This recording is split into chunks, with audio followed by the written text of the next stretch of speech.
கூட்டணி கட்சி தலைவர்களுக்கு அழைப்பு கொடுக்கப்பட்டதா? தேமுதிகவுக்கு அழைப்பு? எங்களோட கூட்டணி இருக்கின்றவர்களெல்லாம் நாங்கள் அழைப்பு கொடுத்திருக்கிறோம்.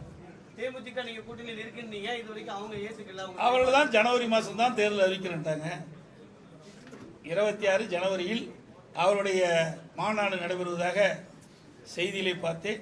அப்பொழுது தெரிவிப்பதாக சொல்லிக்கிட்டார். விஜய் நேற்று ஒரு முடிவை எடுத்து அறிவிச்சிருக்காரு, கூட்டணி பத்தி தனித்து போட்டிடுவோம் முதலமைச்சர். அது அவருடைய முடிவு. சார், அவர் உங்க கூட்டணியை விமர்சிச்சிருக்காரு. பாஜகவோட அதிமுகவோட கூட்டணியை விமர்சிச்சிருக்காரு. ஆதாயத்துக்கான கூட்டணி அப்படின்னு சொல்லியிருக்காரு. ஒவ்வொரு கட்சியும் ஒவ்வொரு விமர்சனம் செய்வது, அதன் அடிப்படையில் அவர் செஞ்சிருக்காரு. அவ்வளவுதான், வேற என்ன. எல்லா கட்சிகளுமே விமர்சனம் செய்கின்ற கட்சி தானே. எந்த கட்சி விமர்சனம் செய்யாத கட்சி? திமுக விமர்சனம் செய்யலையா? விடுதலை சிறுத்தை செய்யலையா? காங்கிரஸ் செய்யலையா? கம்யூனிஸ்ட் செய்யலையா? எல்லா கட்சிகளும் தங்களை வளர்ப்பதற்காக விமர்சனம் செய்வது ஒரு இயல்பு. அவர் பேசும்போது திமுக பாஜகவோட கூட்டணி இல்ல அப்படின்னு சொன்னாரு. அதிமுக கூட்டணி இல்ல நேரடியா தானே சொல்றேன். அவர்கள் தான் இந்த கேள்வி கேட்கணும். என்னிடத்தில் கேட்டா எங்களிடத்தில் எங்களுக்கு உட்பட்ட கேள்வி கேட்டீங்களா, அதுக்கு பதில் கிடைக்கும். அழைப்பு கொடுப்பீங்களா? பங்கேற்குமாறு தாவேகாவுக்கு அழைப்பு இருக்கா? அதாவது மக்கள் விரோத திமுக ஆட்சியை அகற்ற வேண்டும்.